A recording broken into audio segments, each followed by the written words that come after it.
આજની રાત્રે ફરી થશે કંઈક નવા જૂની. નમસ્કાર મિત્રો, સ્વાગત છે આપનું ફરી એકવાર હવામાન સમાચારને લગતા માહિતીના નવા વિડીયોમાં. તમે જોઈ શકો છો બંગાળની ખાડીના દરિયામાં સક્રિય બનેલું સાયક્લોનિક સર્ક્યુલેશન આગળ વધીને વિશાખાપટ્ટનમ અને ભુવનેશ્વરના દરિયાઈ કાંઠાના વિસ્તારોમાં ત્રાટકી ચૂકેલું જોવા મળી રહ્યું છે અને સાયક્લોનિક સિસ્ટમનો ઘેરાવો બંગાળની ખાડીના દરિયાથી લઈને તટીય વિસ્તારોની અંદર, જેમાં સૌથી વધારે ભુવનેશ્વર અને વિશાખાપટ્ટનમના દરિયાઈ કાંઠાના વિસ્તારોમાં આ સાયક્લોનિક સર્ક્યુલેશનની સૌથી વધારે અસર થતી જોવા મળી રહી છે. અને આ સાયક્લોનિક સર્ક્યુલેશન વિશાખાપટ્ટનમ ભુવનેશ્વરના વિસ્તારોની અંદર આજની રાત્રિ દરમિયાન હાહાકાર મચાવતું જોવા મળવાનું છે. સાથે સાથે અરબ સાગરના આજુબાજુના ક્ષેત્રોમાં એક હવાનું હળવું દબાણ સક્રિય બનેલું જોવા મળી રહ્યું છે, જેને લઈને દક્ષિણી ભારતના વિસ્તારોથી લઈને અરબ સાગર અને બંગાળની ખાડીના વિસ્તારોમાં એક મજબૂત સિસ્ટમનો ઘેરાવો રચાતો જોવા મળી રહ્યો છે. અને આ સંપૂર્ણ પંથકોની અંદર તોફાની પવનની અવર જવર વધતી જોવા મળી રહી છે, જેને લઈને આ વિસ્તારોની અંદર ગાજવીજ સાથે તોફાની પવનની તીવ્રતા સાથે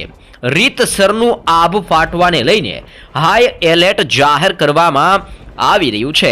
આઈએમડી એટલે કે ભારતીય હવામાન વિભાગ દ્વારા તો વિશાખાપટ્ટનમ અને ભુવનેશ્વરના દરિયાઈ કાંઠાના વિસ્તારોમાં ભયંકર પવન ફૂંકાવાની સાથે આજની રાત્રિ દરમિયાન વીજળીના ચમકારા તીવ્ર થવાને લઈને પણ એલર્ટ જાહેર કરવામાં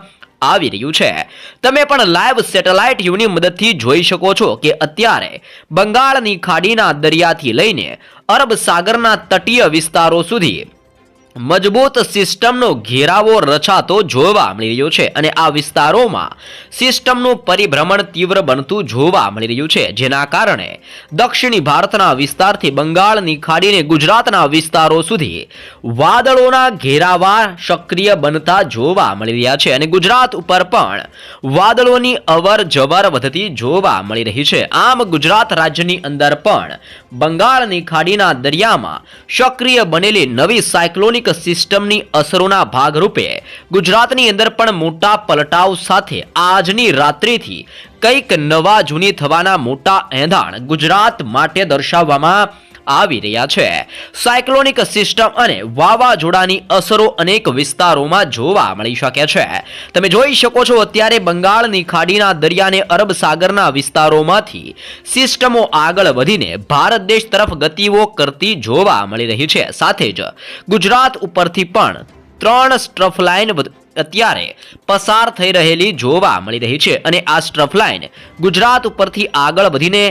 બંગાળની ખાડીના દરિયાઈ કાંઠાના વિસ્તારોની અંદર મળતી જોવા મળી રહી છે. ગુજરાતની અંદર અત્યારે ઠંડીનો પારો ગગડતો જોવા મળી રહ્યો છે.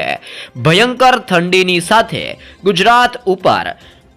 મોટા સંકટના એંધાણો દર્શાવવામાં આવી રહ્યા છે, જેમાં પણ ખાસ કરીને હવામાનના નિષ્ણાંત આંબાલાલ પટેલ દ્વારા ગુજરાતની અંદર કંઈક અલગ થવાની મોટી આગાહી કરવામાં આવી છે. અને રાજ્યની અંદર આજથી તોફાની પવનોની તીવ્રતા વધવાના કારણે ગુજરાતની અંદર ઠંડીના પ્રમાણની અંદર વધારા થવાની પણ નવી આગાહી કરવામાં આવી છે. સાથે સાથે ગુજરાત ઉપર માવઠાનું મોટું સંકટ ટોળાતું જોવા મળી રહ્યું છે. ગુજરાતની અંદર ઘોર અંધકાર ફેલાતો જોવા મળશે અને દરિયા કિનારાના વિસ્તારોમાં પવનની તીવ્રતા પણ વધતી જોવા મળવાની છે. અને દરિયા કિનારાના વિસ્તારોની અંદર પવનની ગતિવિધિની અંદર મોટા બદલાવ આવવાના કારણે 50 કિલોમીટરથી 60 કિલોમીટર પ્રતિ કલાકની ઝડપે દરિયાકાંઠાના વિસ્તારોની અંદર પવનોની ગતિવિધિઓ વધતી આજની રાત્રિથી જોવા મળવાની છે. આમ ગુજરાતના ભિન્ન ભિન્ન પંથકોની અંદર આજે મોટા પલટાવ આવતા જોવા મળી શકે છે. અને સિસ્ટમનું જોર વધતું હોવાના કારણે અત્યારે સાયક્લોનિક સર્ક્યુલેશન ભુવનેશ્વર, વિશાખાપટ્ટનમ, હૈદરાબાદ, બેંગલુરુ અને મદુરાઈના દરિયાઈ કાંઠાના દક્ષિણી ગુજરાતના સંપૂર્ણ વિસ્તારોની અંદર ભારે અસર પહોંચાડતી જોવા મળી રહી છે. જેના કારણે તિરુનમવેલીના વિસ્તારથી કોયમ્બતુરનો વિસ્તાર, તંજાવુર, પોંડુચેરીના પંથકોથી લઈને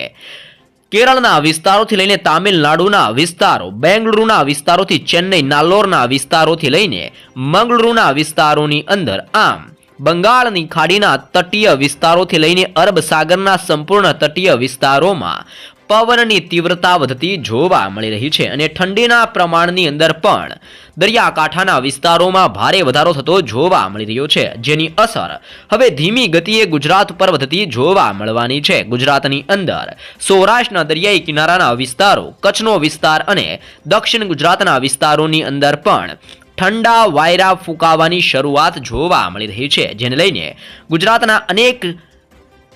અનેક જિલ્લાઓની અંદર અત્યારે ઠંડીનું મોજું ફરી વળેલું જોવા મળી રહ્યું છે અને ગુજરાતના ભિન્ન પંથકોની અંદર ટેમ્પરેચરની અંદર મોટા પલટાવ આવતા જોવા મળી રહ્યા છે, જેની અસર આજની રાત્રિ દરમિયાન ગુજરાતની અંદર જોવા મળવાની છે અને ઓચિંતાના પલટાને લઈને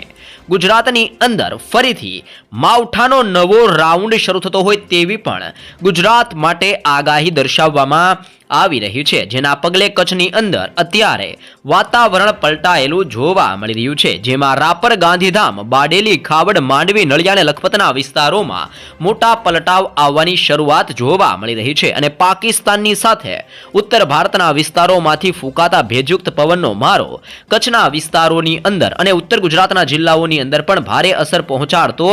જોવા મળી રહ્યો છે. આમ ઉત્તર ગુજરાતના જિલ્લાઓની સાથે હવે દરિયા કિનારાના વિસ્તારોને લઈને પણ મોટા પલટાવ આવી રહ્યા છે અને ઉત્તર ગુજરાતની અંદર થરાદનો પંથક, પાલનપુર, ખેડબ્રહ્મા, હિંમતનગર, મહેસાણાની સાથે રાધનપુરના વિસ્તારોની અંદર, આમ ઉત્તર ગુજરાતના રાજસ્થાનની સરહદને અડીને આવેલા બનાસકાંઠા, સાબરકાંઠા, અરવલ્લી, પાટણ, મહેસાણા અને ગાંધીનગરના જિલ્લાઓની અંદર મોટા પલટાવ આવતા જોવા મળી શકે છે અને ઓચિંતાના પલટાવને લઈને સૌરાષ્ટ્રના દરિયાઈ કાંઠાના વિસ્તારોની અંદર પણ હલચલ તીવ્ર વધતી જોવા મળી રહી છે, જેના પગલે દેવભૂમિ દ્વારકાનો દરિયાઈ કાંઠાનો વિસ્તાર, સલાયા, જામનગર, ભાનવડ, પોરબંદરના વિસ્તારોમાં, રાજકોટ, ચોટીલા, જસદણ, ગોંડલના વિસ્તારોથી લઈને સુરેન્દ્રનગરના વિસ્તારોની અંદર, બોટાદ, જસદણ, અમરેલી, ભાવનગરનો દરિયાઈ કિનારાનો વિસ્તાર, અલંગના વિસ્તારથી લઈને મહુવા, ઉના, વેરાવળ, જૂનાગઢ, અમરેલીના વિસ્તારોની અંદર મોટા પલટાવ આવવાની શરૂઆત અત્યારે સૌરાષ્ટ્રની અંદર પણ જોવા મળી રહી છે અને સૌરાષ્ટ્રના દરિયાઈ કાંઠાના વિસ્તારોની અંદર ઠંડીનું મોજું ફરી વળતું હોય તેમ તોફાની પવનની અવર જવર સતત વધતી જોવા મળી રહી છે. સાથે દક્ષિણી ગુજરાતના જિલ્લાઓની અંદર પણ વાતાવરણની અંદર અત્યારે મોટો બદલાવ આવતો જોવા મળી રહ્યો છે, જેને લઈને ભરૂચ, નર્મદા, સુરત, તાપી, નવસારી, ડાંગ અને વલસાડનો દરિયાઈ કાંઠાના વિસ્તારની અંદર પણ તોફાની અને ઠંડા પવનોની ગતિવિધિઓ વધતી જોવા મળી રહી છે. જો કે મધ્ય ગુજરાતના જિલ્લાઓની માહિતી મેળવવામાં આવે તો ઘોર અંધકાર ફેલાયો હોય તેમ મધ્ય ગુજરાતની અંદર દાહોદ, અહેમદાબાદ, આણંદ, વડોદરા, ખેડા, પંચમહાલ, મહીસાગર અને છોટાઉદેપુરના જિલ્લાની અંદર પણ મોટા પલટાવ આવતા જોવા મળી રહ્યા છે અને અત્યારે વાવાઝોડું બંગાળની ખાડીના તટીય વિસ્તારો, જેમાં ભુવનેશ્વર અને વિશાખાપટ્ટનમના વિસ્તારોની અંદર ત્રાટકીને ભારે અસર પહોંચાડતું જોવા મળી રહ્યું છે અને આંબાલાલ પટેલની આગાહી પ્રમાણે વાવાઝોડાને નવી સિસ્ટમોને લઈને ગુજરાત ઉપર માવઠાનું સંકટ હવેથી વધતું જોવા મળવાનું છે. દરિયામાંથી આવતા સતત ભેજયુક્ત પવનના મારાને લઈને ગુજરાતનું વાતાવરણ પલટાતું જોવા મળી શકે છે. વાતાવરણ પલટાવાની સાથે ગુજરાત ઉપર સિસ્ટમની અસરો હવે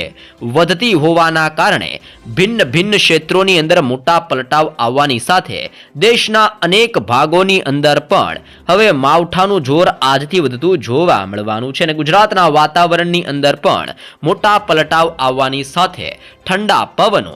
વાયરાની સાથે હવે કમોસમી વરસાદનું સંકટ પણ વધતું જોવા મળશે, જેવી નવી આગાહી આવનાર 5 દિવસને લઈને ગુજરાત માટે દર્શાવવામાં આવી રહી છે.